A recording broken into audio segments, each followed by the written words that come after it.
Hai guys, jadi aku baru aja kena scam yang membuat aku rugi sebanyak 600 juta rupiah. Nah, jadi scamnya itu adalah aplikasi ini. Jadi dia aplikasi e-commerce. Kenapa aku bisa percaya? Karena legalitasnya terjamin loh. Aku jujur ya trauma banget Kak. Sampai depresi gitu ya. Aku cuma pengen pemerintah juga bisa lebih teliti lagi lah untuk aplikasi yang dilegalkan, perusahaan yang dilegalkan. Yang kita butuhin di sini tuh adalah keadilan bersama. Itu Mbak yang paling penting. Tapi ternyata mereka itu punya berbagai menu. Di salah satu menunya itu diselipin, ini yang gue ngomong ponsinya tuh di sini. Yaitu namanya fitur ponsinyasi.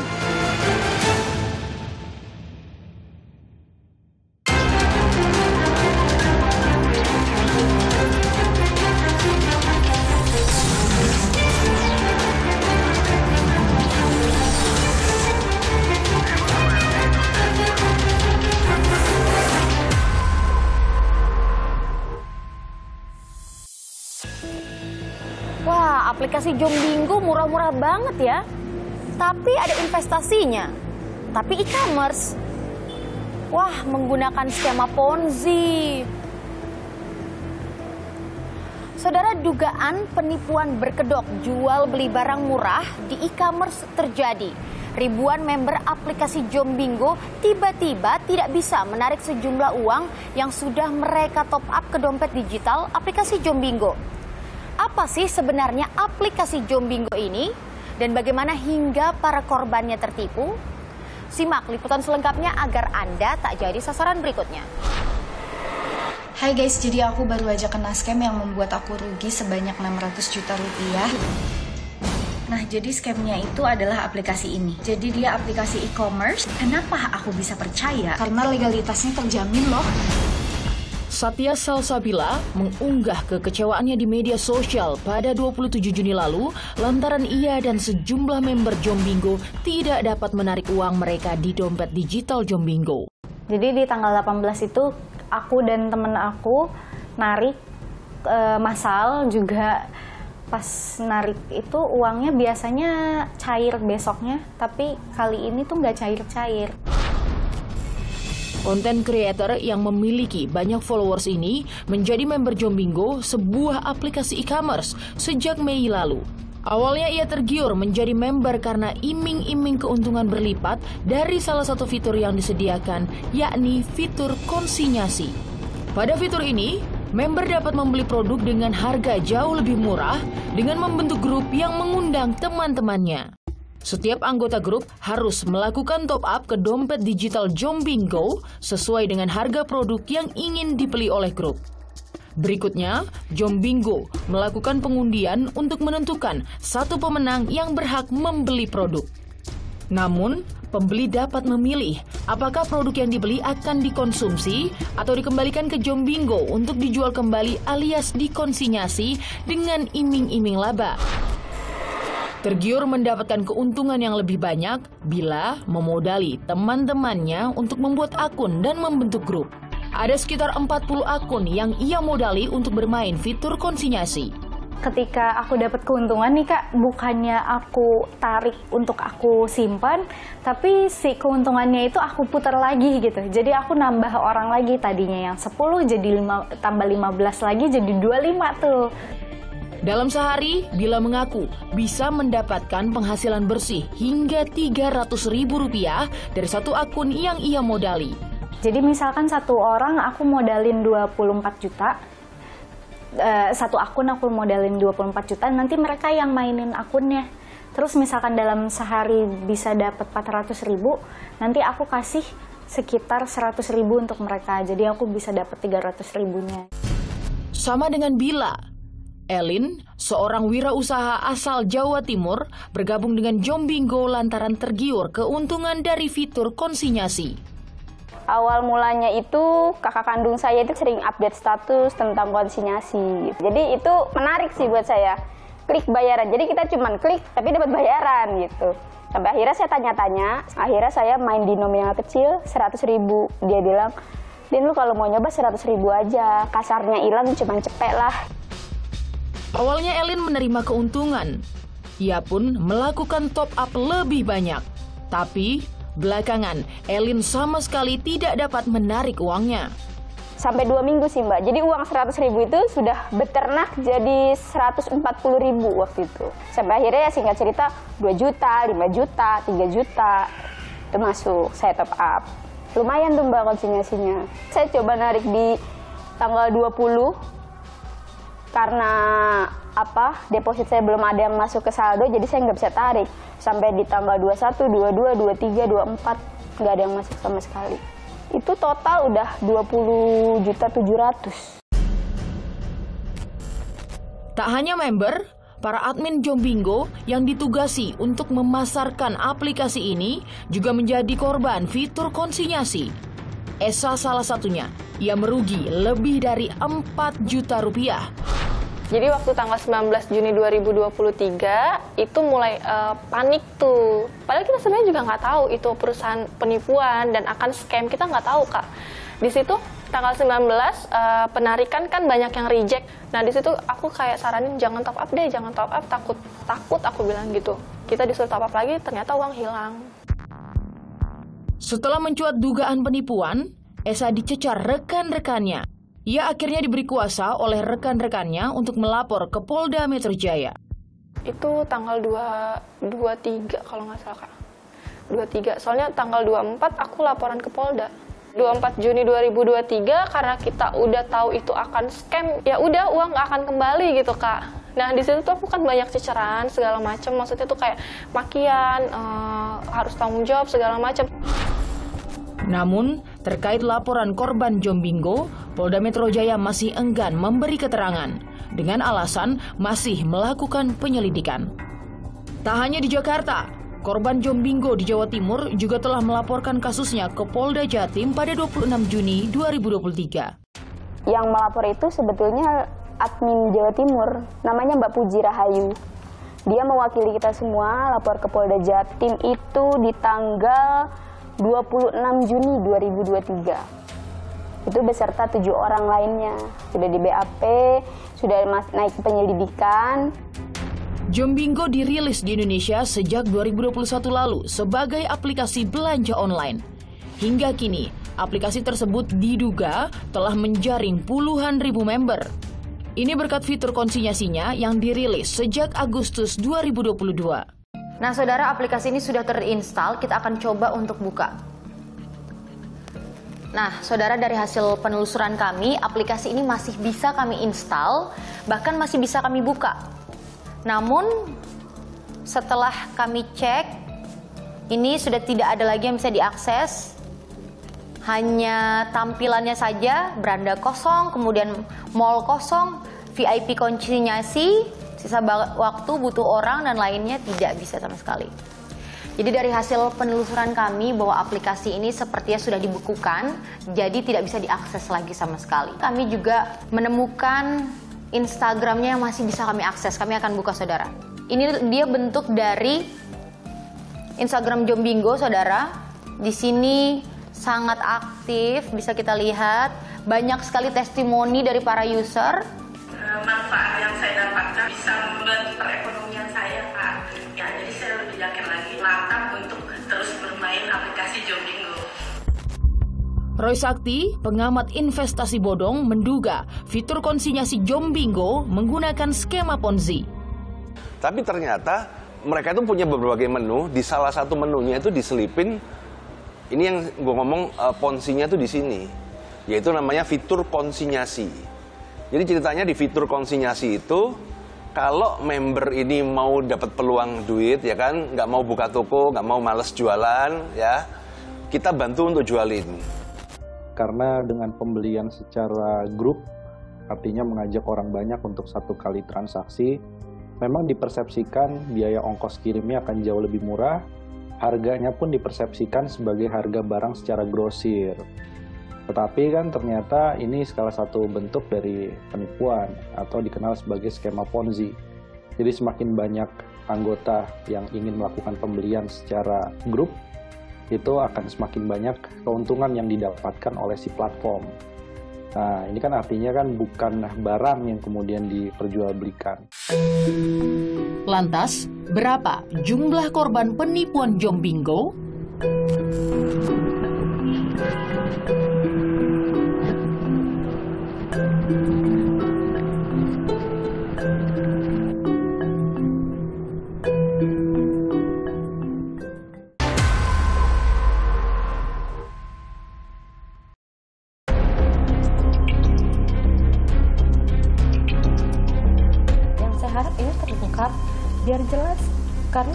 jujur Kak, foto kita dipampang, ditulis nipu.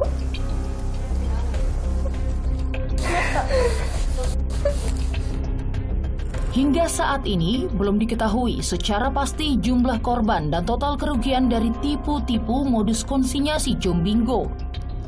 Di Jawa Timur saja, perkiraan korban mencapai ribuan orang. Di Jatim itu dari ribuan Mbak, yang tercatat cuma 600-an. Datanya ribuan, lebih dari 3.000 lah. Kalau grupnya aja kan 3 grup itu kan 3.000. Sekitar 600 orang itu datanya kurang lebih 5 Mbak, 5 miliar.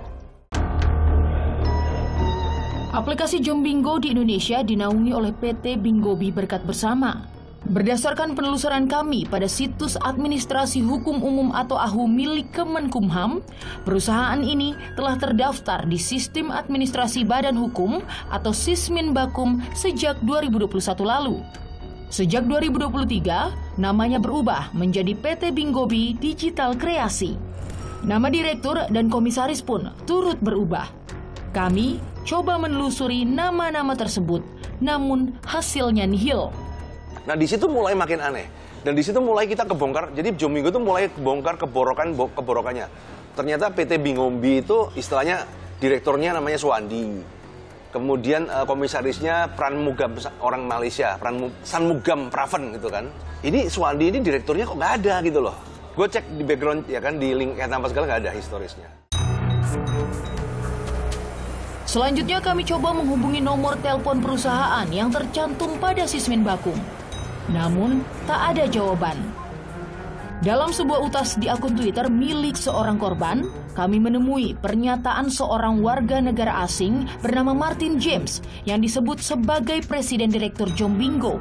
Ia menampik terlibat dalam penipuan Jombingo. Thank you. Okay, there's a question whether I was involved in any scam organization. The answer is clearly no. Any additional answers we provide will not be more effective or direct and demanding individuals present their evidence to support the false statements they make in the court of law in front of witnesses and judges. So that's the way we want to do this if these people continue to attack Jombingo.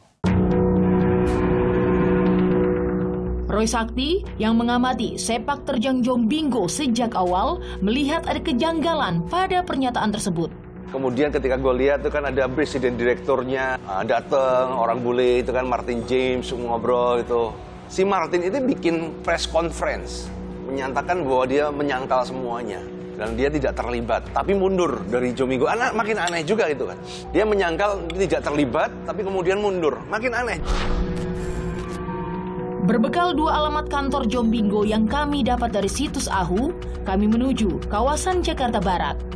Alamat pertama ini ternyata kantor virtual yang pernah disewa Jombingo. Bingobi Berkat Bersama.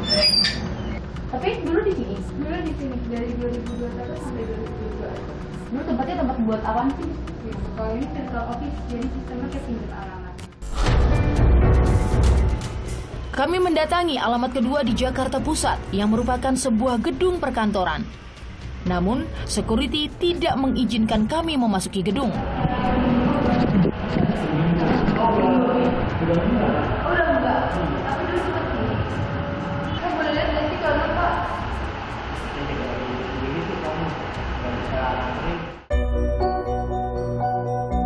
Alamat terakhir kantor Jombingo kami dapatkan dari seorang admin yang menjadi korban. Lokasinya di gedung perkantoran Manhattan, Jakarta Selatan. Kami diizinkan memasuki gedung, namun dilarang mengambil gambar. Benar saja, Jombingo pernah berkantor di sini. Logo perusahaan Jombingo masih terpasang di salah satu ruangan kantor yang terkunci di lantai 15. Sejak 21 Juni, mereka tidak beraktivitas lagi. Perusahaan yang menaungi Jombingo menghilang bagai ditelan bumi. Melalui perantara seorang admin Jombingo yang juga korban, kami mencoba mewawancarai salah satu staf HRD Jombingo. Namun, ia tidak bersedia memberikan keterangan. Kita cuma pengen klarifikasi dari perusahaan aja gitu Kak, yang bisa mewakilkan. Berat sih Kak, benar-benar dia takutnya malah aku yang jadi sasarannya nanti jadinya, karena tadi polisiannya beda ya Kak. Dari bilang nanti ditangkap kepalanya dulu. aku malas lagi gitu, aku cuma benar-benar kerja jadi aku yang kena. Dalam beroperasi, PT Bingobi Digital Kreasi mengantongi izin usaha e-commerce dari Kemendak serta izin penyelenggara sistem elektronik atau PSE Kominfo. Namun kenyataannya, aktivitas Jombingo melampaui izin operasi yang mereka kantongi. Dia legal sebagai platform, sebagai kemudian penasehat keuangan, tapi ternyata aliran uangnya itu ditengarai melenceng dari badan hukum yang sudah terdaftarkan. Platform yang sudah berizin, punya legalitas, punya badan hukum yang jelas, tetapi ternyata uangnya itu kan tidak langsung digunakan untuk transaksi pembelian dan jual beli barang ya. Menurut Asosiasi E-commerce Seluruh Indonesia atau IDEA, butuh perizinan yang berbeda untuk menyelenggarakan aktivitas bisnis investasi, seperti yang dilakukan Jombingo melalui fitur konsinyasinya. Contohnya tadi, kalau saya berjualan e-commerce, saya sudah cukup punya SIU PMSE, saya sudah cukup punya SIU PSE gitu ya. Tapi kalau investasi, berarti kan saya harus mempunyai izin apa lagi? Dalam hal ini, betul, investment mungkin membutuhkan aturan yang lain di bawah kementerian, di bawah OJK atau di bawah Bank Indonesia contohnya gitu ya. Dua perizinan yang dikantongi Jombingo membuat masyarakat yakin untuk bergabung dalam aktivitas bisnis investasi Jombingo. Lantas, bagaimana pengawasan pemerintah? Aku sih berharap sama orang-orang yang tidak mengalami scam ini, ya bersyukur.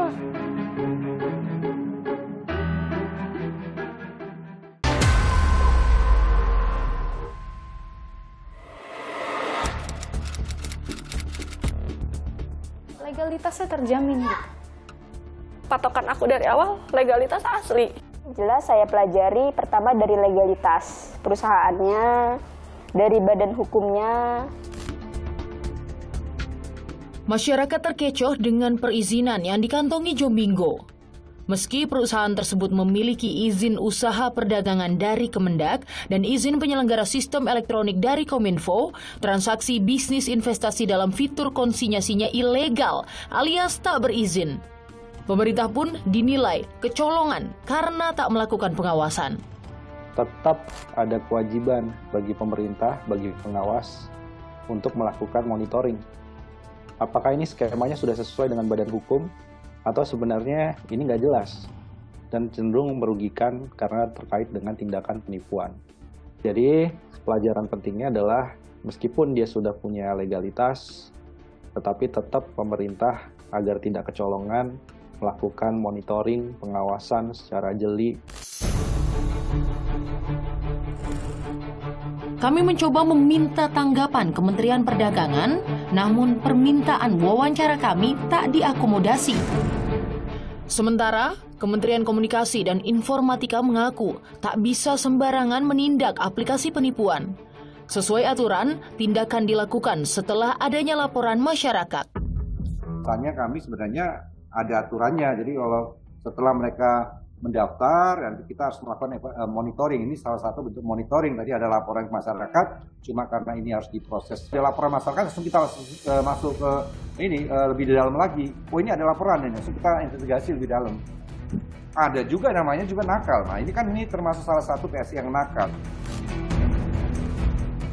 Senada dengan Kominfo, Satgas Penanganan Kegiatan Usaha Tanpa Izin di Sektor Keuangan baru bertindak setelah mendapat laporan masyarakat. Kami mendapatkan informasi dan laporan dari beberapa masyarakat ya mengenai Jombingo ini.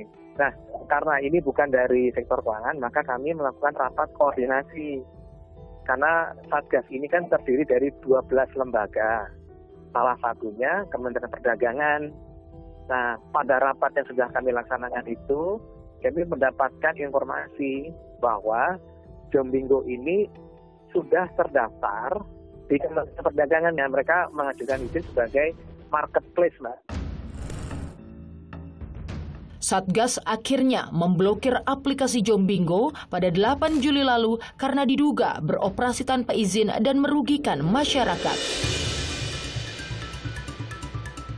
Agar tidak jadi korban penipuan di ranah digital, ada beberapa hal yang bisa Anda lakukan. Berpikir logis dan kritis. Jangan mudah tergiur iming-iming harga produk murah dan laba tinggi, terutama jika mekanisme laba yang diperoleh sulit dinalar. Jangan mudah ikut-ikutan orang lain. Pastikan perusahaan memiliki perizinan yang sesuai jenis usaha. Segera lapor jika menjadi korban penipuan. Endingnya adalah orang Indonesia lebih mudah saat ini ya, lebih relatif mudah untuk tertipu. Literasi digital kita juga rendah. Orang Indonesia itu menelan bulat-bulat atau ikut-ikutan, tidak berklarifikasi, nggak nanya dulu, nggak berklarifikasi dulu. Korban Jombingo telah berjatuhan. Sejumlah korban juga telah membuat laporan ke polisi. Pemerintah diharapkan dapat mengawal kasus ini hingga para korban mendapatkan haknya. Nah, sekarang kalau sudah timbul korban, ya bagaimana penyelesaiannya? Karena ini tanggung jawab pemerintah juga sebagai pengawas. Tapi ini harus dikawal. Yang penting adalah semua korban itu bisa mendapatkan haknya. Tapi ini harus dikawal, karena ini merupakan satu kesalahan dari pengawas. Entah Kementerian Perdagangan, Kominfo juga menjadi salah satu pihak yang harus bertanggung jawab. Saudara, Anda ingin belanja murah dari e-commerce? Silakan saja. Tapi pastikan aplikasi tersebut aman, jangan mudah tergiur dengan harga murah, dan juga keuntungan yang banyak. Dan kenali modus kejahatan di sekitar Anda agar Anda tak jadi sasaran berikutnya. Serta pastikan Anda terus menyaksikan Kompas TV independen terpercaya untuk mengikuti perkembangan pemilu 2024. Saya Tata Nova Silana pamit undur diri, sampai jumpa. Aku sih berharap sama orang-orang yang tidak mengalami scam ini ya bersyukur. Pemerintah itu harusnya ya lebih perhatian ya Mbak ya dengan hal-hal kayak gini, jangan sampai kecolongan. Kalau untuk polisi ya semoga sih bisa cepet diusut juga Kak. Aku jujur ya trauma banget Kak, sampai depresi gitu ya.